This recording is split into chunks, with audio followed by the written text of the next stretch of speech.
Bonjour à tous, je suis Kevin Gall, ministère prophétique. Alors nous sommes le 4 juin 2017, il est 18 heures, et aujourd'hui j'avais à cœur de vous faire une vidéo d'éclairage et également d'exhortation concernant le travail. Et vous allez comprendre pourquoi il y a tant de fléaux et de malheurs qui vont arriver sur la terre, que Dieu va envoyer. Bien tout simplement parce qu'il y a des lois du ciel qui ne sont pas respectées sur la terre, et en l'occurrence dans le domaine du travail, dans le domaine de l'économie, de la finance, dans le domaine de l'amour, dans le domaine de l'intégrité, etc. etc. Et c'est important que l'Église prenne conscience de ces choses parce que bien souvent, il arrive des problèmes sur Terre, ou même à l'échelle plus réduite, au niveau de la famille, au niveau individuel, et on ne comprend pas forcément d'où ça vient. Et moi personnellement, je reçois beaucoup de personnes qui me contactent et qui me disent qu'ils n'ont pas de travail, qu'ils sont à la recherche du travail, mais qu'il n'y a rien qui vient depuis des années et des années, et ils ne comprennent pas pourquoi, ils se posent des questions si ça vient de la sorcellerie ou pas. Alors dans beaucoup de cas, oui, effectivement, il y a des démons qui font obstacle à votre réussite dans le domaine du travail. C'est le cas par exemple dans les malédictions ancestrales, c'est vrai. Si depuis votre naissance vous avez des démons dans vos vies qui vous empêchent d'obtenir un travail, que vous allez d'échec en échec, etc. sans raison, il suffit là d'une délivrance, les esprits sont chassés, et il y a beaucoup de choses qui rentrent dans l'ordre, notamment dans le domaine du travail. Maintenant, il n'y a pas forcément des démons qui sont derrière vos échecs. Ça peut être aussi pour une raison qui vous est totalement propre et personnelle, qui n'a rien à voir avec du spirituel, mais qui est d'ordre naturel. Et là, il faut également en parler, parce que quand on veut faire de la délivrance, il y a aussi les prières, bien évidemment, où on chasse les démons, mais il y a aussi le domaine de l'enseignement. Et quand on est mal enseigné, ou quand on n'est pas du tout enseigné, ou quand on ne veut pas écouter les enseignements du Seigneur, forcément, il y a aussi des problèmes dans l'ordre, dans le domaine du travail. Donc on va essayer de voir un petit peu ça ensemble, un petit peu à la lumière des Écritures, mais j'aimerais faire un résumé sur le ton de l'exhortation, puisque moi j'ai une onction qui est comme ça, je parle beaucoup sur le ton de l'exhortation, c'est comme ça dans le prophétique, et j'essaie quand même d'appuyer ce que je dis, d'une manière inspirée, par les Écritures. Donc on sait que les chrétiens qui ont officiellement un travail et qui perçoivent un salaire pour leur travail dans la société, dans la vie active, etc., eux, ils doivent savoir que Dieu jugera la nature du travail, c'est-à-dire la source et la qualité de l'œuvre ou encore des services rendus à la multitude. Un travail effectué par l'intelligence, la force et les dons naturels que Dieu donne doit être agréé et honorable dans le ciel pour qu'il soit béni, protégé et pour qu'il puisse prospérer sur la terre.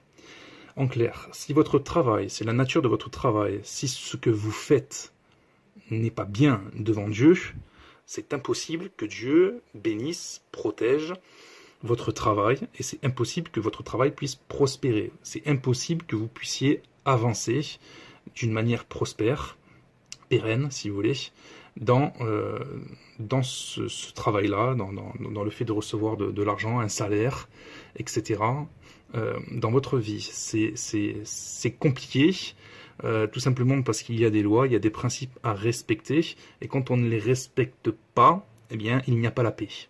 Mais quand on les respecte, il y a toujours la paix, c'est la promesse de Dieu. Quand Dieu bénit une personne, quand Dieu bénit un travail d'une personne, eh bien, il y a la prospérité. Alors, vous savez, il y a beaucoup de gens qui condamnent l'évangile de prospérité. Moi, j'aime pas quand on condamne l'évangile de prospérité parce que je trouve que c'est un non-sens, c'est mal dit. C'est pas l'évangile de prospérité qu'il faut condamner, c'est l'évangile de mondanité. Parce que dans toute la Bible, on voit que Dieu permet la prospérité, que ce soit dans l'Ancien Testament comme dans le Nouveau Testament. Mais à pas confondre avec la mondanité, le luxe, etc., la jet set, et l'avarice, et mammon, etc. Donc la prospérité, c'est une chose, la mondanité, c'en est une autre. Dieu veut votre prospérité, vous comprenez, même financière. Mais Dieu ne veut pas non plus que vous tombiez dans mammon, dans les pièges insensés, de l'amour de l'argent, la cupidité, l'avarice, l'orgueil, etc., etc. Bref, je continue.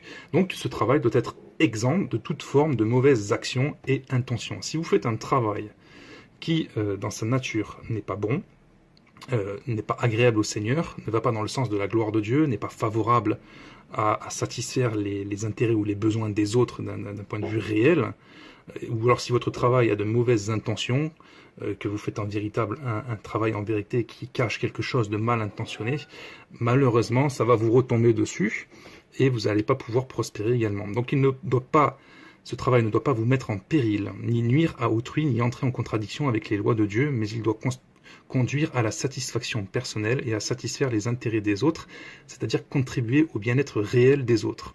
La volonté ultime de Dieu à travers le travail, c'est la convivialité, l'entraide, l'unité, la communion, l'amour, la charité, la libéralité, etc., qui sont des vertus du ciel, contrairement à l'individualisme, à l'égocentrisme, à la cupidité, à l'avarice et à la concurrence. En clair, Dieu jugera nos œuvres, la manière dont nous obtenons un salaire et la manière dont nous le gérons et dont nous le dépensons. La vie du chrétien dans le domaine du travail doit être irréprochable devant Dieu, loin de toute forme de désordre, de fraude, de vol, d'illégalité et de corruption.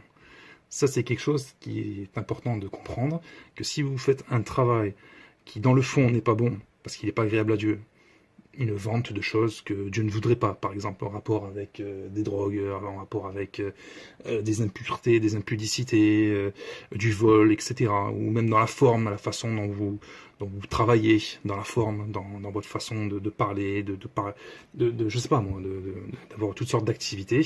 Si dans la forme également ça ne plaît pas à Dieu, vous ne pourrez pas être béni par rapport à ça. Un autre point, Dieu également, il juge la paresse et l'oisiveté. Donc là, c'est pour les personnes qui n'ont pas de travail et qui n'en trouvent pas ou qui n'arrivent pas à prospérer, tout simplement parce que en eux, plutôt dans ces personnes-là, dans leur cœur, il y a ce qu'on appelle la paresse ou l'oisiveté, c'est-à-dire qu'ils sont fainéants. Et Dieu condamne ces choses-là. Donc bien évidemment, quelqu'un qui ne veut pas travailler, comme a dit Paul, qu'il ne mange pas non plus. Vous voyez, 2 Thessaloniciens chapitre 3 verset 10. Car lorsque nous étions chez vous, nous vous disions expressément, si quelqu'un ne veut pas travailler, qu'il ne mange pas non plus. Nous apprenons cependant qu'il y en a parmi vous quelques-uns qui vivent dans le désordre, qui ne travaillent pas, mais qui s'occupent de futilité. Nous invitons ces gens-là et nous les exhortons par le Seigneur Jésus-Christ à manger leur propre pain en travaillant paisiblement. Quand on lit dans la Bible, l'Ancien Testament et le Nouveau Testament, le mot travail, si vous voulez, ou même quand on regarde la vie des apôtres, ou même de Jésus lui-même, ils allaient de lieu en lieu, ils faisaient du bien. On sait que Paul, lui, construisait des tentes. Il faut que votre travail, si vous voulez, soit dans l'intérêt des autres également. Si c'est que pour votre propre intérêt, Dieu va voir ça d'un mauvais œil. Ou carrément, si vous êtes dans la paresse et l'oisiveté, que vous ne voulez pas travailler, mais que vous êtes un profiteur, que vous profitez justement des autres, qui eux travaillent, là aussi vous serez mal vu par le ciel. Et malheureusement, même dans l'église, il y a trop de personnes qui profitent du système. Ce sont les autres qui travaillent pour eux, et eux, ils bénéficient des aides sociales, etc., etc. Je dis pas que les aides sociales, c'est entièrement mauvais, mais si vous voulez, Dieu le sait, Dieu voit toutes choses. Il y a une quantité de personnes qui sont dans la paresse et l'oisiveté, qui gagnent suffisamment d'argent par les aides sociales. Comment voulez-vous qu'ils veulent travailler derrière?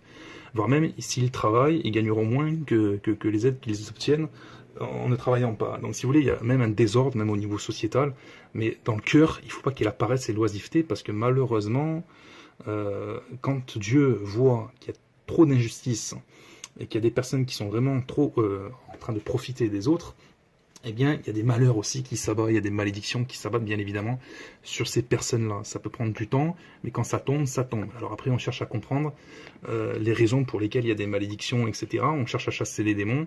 Oui, mais si le cœur n'est pas changé par rapport à ça, s'il n'y a pas de transformation par rapport à ça, par l'enseignement, par le Saint-Esprit, etc., on aura beau chasser les démons, ils reviendront, les malédictions continueront, et ce sera encore pire qu'avant. Donc ça, c'est important de le savoir. Les chrétiens appelés à la sanctification doivent rendre à César ce qui est à César, ce qui veut dire que, en vérité, Dieu établit, on sait, les chefs, les rois, les autorités gouvernementales, etc., sur la terre. Ça vient de Dieu. Peu importe qui Dieu établit, ça vient de Dieu. Il y a des chefs, il y a des rois, si vous voulez, qui sont même établis rien que pour éprouver l'Église.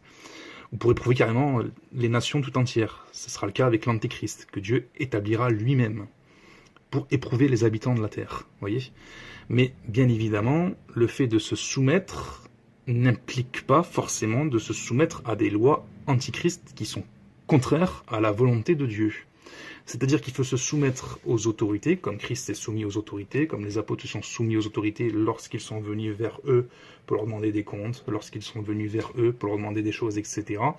Ils avaient de l'humilité et ils répondaient, si vous voulez, en respectant les autorités qui venaient les chercher, les cueillir, les questionner, voire même les maltraiter. Voyez. Que ce soit Jésus devant les pharisiens, que ce soit Paul devant les pharisiens, que ce soit Paul devant les rois, les chefs, les autorités, etc. Il y avait toujours du respect parce qu'ils savaient que c'était Dieu qui les avait établis. Jésus avait même reconnu lui-même que Ponce Pilate, c'était Dieu qui l'avait établi. Hérode aussi, et puis les pharisiens aussi, quand ils sont venus questionner Paul. Alors, quand il y avait le sacrificateur qui était en face de lui, il respectait le sacrificateur. Il ne savait pas que c'était le sacrificateur, etc. Il a reçu un soufflet, et puis il s'en est même excusé. Vous voyez. Donc, c'est pour nous dire qu'effectivement, il faut respecter les autorités. Par contre, il ne faut pas rentrer dans des œuvres qui sont contraires à la volonté de Dieu, venues par les autorités. Vous voyez. Par exemple, la marque de la bête, il ne faudra pas l'accepter. Ça, c'est facile à comprendre. Mais quand il est écrit qu'on doit rendre à César ce qui est à César, il est également question de l'impôt ici. Donc il faut payer convenablement nos impôts qui nous sont demandés. Il faut également régler nos dettes. Il faut s'évertuer, il faut s'efforcer à régler nos dettes. Si vous avez des dettes, il va falloir s'efforcer à travailler pour les régler, les dettes. Parce que ça fait partie des vertus de Dieu de rendre ce qui ne nous appartient pas ou ce que l'on doit aux autres. Donc les chrétiens doivent également aussi travailler paisiblement sans s'ingérer dans les affaires des autres. Ça c'est dans 1 Pierre 4, verset 15. Il y a des gens qui travaillent, si vous voulez, qui font du mal à personne, ils sont dans leur coin, ils font leurs petites affaires, etc. Ils rendent service aux autres, on ne les entend pas, ils sont bien vus, tout le monde rend un bon témoignage d'eux, que ce soit dans le travail, comme dans leur quartier, leur village, leur ville, voire même toute une région, un département, etc. Dieu, il bénit ça, il n'y a pas de problème. Mais quand vous avez des gens qui veulent faire un travail, mais qui font n'importe quoi, qui s'occupent des affaires de ce qui ne les regarde pas, qui sont mal intentionnés, qui font n'importe quoi, tout simplement, là c'est pareil, c'est mal vu par le Seigneur. Donc tout ça après, ça va amener à de la corruption, ça va forcément amener à des soupçons, ça va amener à des problèmes, il y aura des règlements de compte, si ça finit pas par des meurtres, ça finira en prison. Voilà, il y a beaucoup de gens qui sont en prison, comme vous le savez, tout simplement parce qu'ils sont rentrés dans la corruption, ils sont rentrés dans des œuvres qui étaient mauvaises, ils sont rentrés dans des affaires qui étaient sales. Après, s'il y en a qui ont échappé à ça parce que la justice humaine a voulu qu'ils échappent à ça d'une manière tout à fait surprenante, soit ça vient de Dieu, soit ça vient de Satan, si vous voulez, mais Dieu demandera des comptes également, justement, à des juges, aux magistrats, qui eux ne font pas leur boulot, mais qui sont également corrompus et qui sont de mèche avec les méchants, grosso modo. Donc ils doivent également, les chrétiens, vous savez, ce qui est valable pour les chrétiens est en vérité valable pour l'humanité, parce que les lois de Dieu viennent par l'Église à l'heure actuelle, dans la Nouvelle Alliance. Ils doivent se contenter de leur salaire pour manger leur pain et doivent convenablement s'occuper de leur propre famille avant de s'occuper des autres. Quand on est un chrétien et qu'on a une famille, qu'on a des enfants, etc., bien évidemment, on s'occupe premièrement de sa famille avant de s'occuper des autres. Si tu t'occupes des autres avant de t'occuper de ta propre famille, la Bible dit dans 1 Timothée 5, verset 8, si quelqu'un n'a pas soin des siens, et principalement de ceux de sa famille, il a renié la foi, il est pire qu'un infidèle. Dieu ne te demande pas d'aider les autres avant d'aider les plus proches qui ont ta chair, qui ont ton sang. Si tu fais des enfants que tu n'es pas capable de les prendre en charge, ne cherche même pas à servir Dieu. C'est un non-sens. Si tu veux servir Dieu, commence d'abord à t'occuper des enfants que Dieu t'a donnés. C'est de la logique. Et pour ça, il faut que tu aies un travail. Mais avant de faire des enfants, il faut justement avoir un travail aussi. Il y a un verset biblique qui le dit, c'est avant de t'occuper de ta maison, mets ton champ en état, règle tes affaires du dehors. Ça veut dire grosso modo, aie les moyens de subvenir aux besoins de tes enfants avant de faire des enfants. Alors je sais que dans beaucoup de tribus, pays, même un continent, des continents tout entiers, c'est du n'importe quoi. On fait des enfants à la va-vite, sans se préoccuper de ce proverbe. Et après, ça crée quoi? Ça crée tout simplement des désordres, ça crée des orphelins, ça crée de la pauvreté, de la famine, ça crée beaucoup de désordres insensés aussi dans ces pays-là. Donc on est obligé de les enseigner, de leur faire comprendre que non, on ne fait pas des enfants, puis hop, on les remet entre les mains de Dieu, au petit bonheur la chance, etc. etc. Non, non, non, c'est pas comme ça que ça marche. Il y a une certaine responsabilité que Dieu ordonne à tout adulte. Hein, voilà. Donc, enfin, pour les plus bénis qui réussissent tout ce qu'ils entreprennent, Dieu s'attend à ce que les chrétiens de cette catégorie marchent dans le contentement et le désintéressement des vanités pour contribuer au soutien de ceux qui galèrent malgré leurs efforts. Et là, je parle des frères, des vrais frères qui sont dans le besoin, c'est-à-dire qui cherchent à travailler, qui n'y arrivent pas pour différentes raisons, qui aiment vraiment le Seigneur, qui cherchent vraiment à se sanctifier, qui se battent, qui luttent pour essayer de s'en sortir, qui ne sont pas oisifs ni paresseux, si vous voulez. Eux, Dieu veut que nous les soutenons quand nous avons les moyens de les soutenir. Donc, premièrement, la famille, les frères dans le besoin ensuite, et après, il faut continuer. Quand on a les moyens, quand on est béni, quand Dieu nous donne les capacités, la force, l'intelligence, la santé, etc. Quand l'argent rentre, Dieu s'attend, du verbe attendre, à ce que ces chrétiens-là se tournent pour contribuer à l'avancement de l'œuvre de Dieu sur la terre, c'est-à-dire dans la mission et dans le développement de l'évangile et des églises sur la terre. Donc ça, c'est quelque chose qui sont très importantes. Vous voyez dans le Nouveau Testament que les chrétiens soutenaient Paul, par exemple, des apôtres, des ministères établis pour l'œuvre de Dieu sur terre. Eux, il faut les soutenir. Tout le monde n'est pas appelé comme apôtre, tout le monde n'est pas appelé comme prophète, tout le monde n'est pas appelé comme pasteur, comme enseignant, etc. Il y a plein de chrétiens, si vous voulez, qui ne sont pas établis dans des ministères de parole, de mission, etc., mais qui ont d'autres missions, la mission justement de travailler avec des talents naturels, des dons naturels, même des dons spirituels dans l'Église, si vous voulez, mais qui doivent subvenir aux besoins, si vous voulez, des missionnaires, des apôtres, des enseignants, des pasteurs qui, eux, sont à temps plein pour Dieu et pour l'Évangile. Ça, c'est quelque chose qui est fondamental à comprendre, parce qu'il y a une confusion à l'heure actuelle. Il y a beaucoup d'insensés sur Internet qui condamnent, si vous voulez, le soutien aux pasteurs, alors que c'est biblique. Le soutien financier aux pasteurs à plein temps, alors que c'est biblique. Vous comprenez? Et encore pire aux missionnaires, etc. Il y a beaucoup de missionnaires à l'heure actuelle, des vrais missionnaires qui sont délaissés. Et il y a beaucoup de gaspillage, surtout même dans l'Église. De location de salles, des milliers d'euros pour faire du cirque et du sketch, au lieu de véritables messages percutants qui édifient et des délivrances. Donc c'est important, quand on est béni, de donner le superflu. Donc dans la famille, les frères dans le besoin, l'Église, les ministères, l'Évangile, et bien évidemment les œuvres caritatives, donc les pauvres, les orphelins, et tous les domaines terrestres louables et dignes de secours et d'assistance qui font honneur au Seigneur. C'est pas forcément dans l'Église. Vous avez beaucoup, si vous voulez, d'associations, de personnes qui sont attachées à des œuvres caritatives, qui ne sont pas forcément chrétiennes ni croyantes, mais qui font l'œuvre de Dieu. L'œuvre de Dieu, ça peut être la charité, ça peut être le secourisme, etc. Dieu, il passe par n'importe qui, si vous voulez, pour faire son œuvre. Normalement, il est censé passer majoritairement par l'Église, mais Dieu peut très bien passer par un pompier pour vous sauver la vie, comme il peut passer par n'importe qui pour vous sauver la vie. Et c'est à cela qu'il faut reconnaître l'œuvre de Dieu, si vous voulez, de partout sur la terre.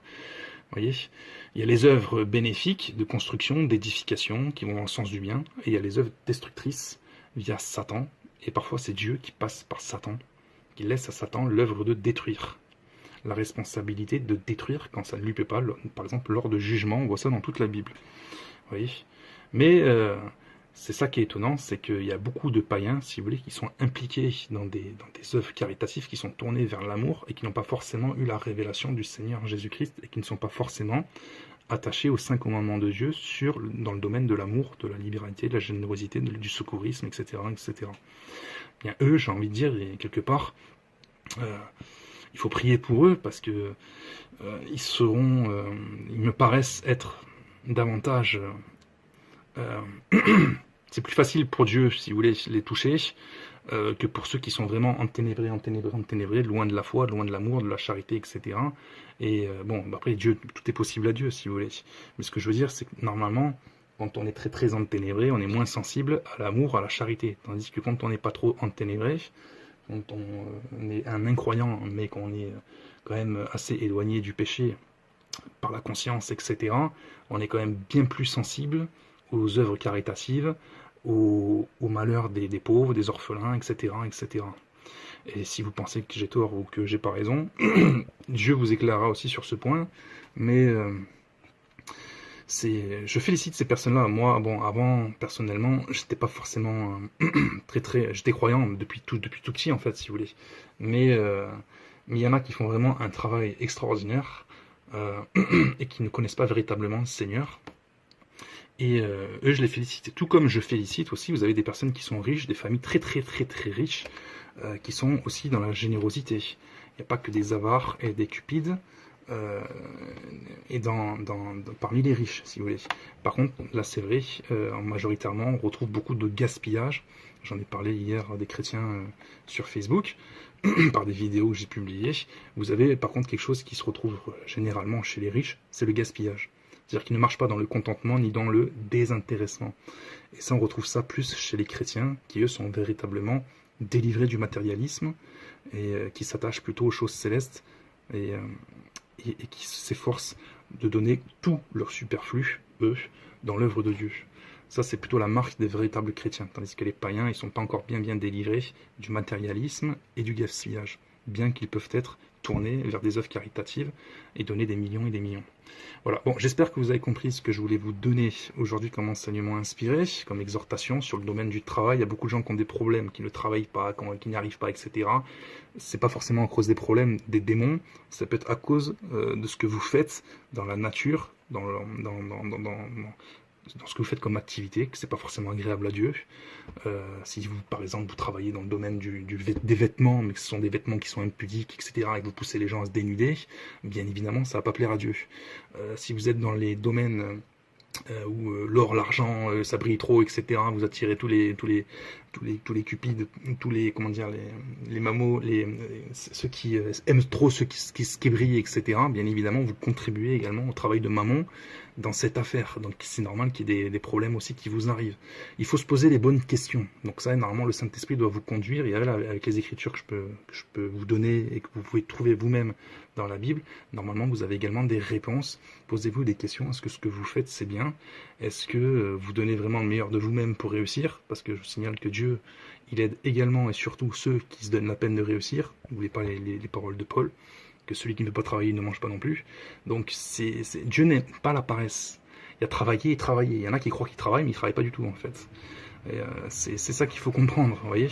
Et puis Dieu jugera au final la nature de ce qui a été fait, comment ça a été fait, comment ça a été géré, comment aussi l'œuvre a été dépensée, l'argent a été dépensé, dans quoi est-ce que vous avez dépensé l'argent, si c'est dans des vanités, dans son œuvre, dans le bien des autres, etc. Dieu vous posera toutes ces questions à la fin, comme il nous posera cette même question, qu'est-ce que tu as fait sur la terre pour moi, qu'est-ce que tu as fait pour les autres, etc. etc.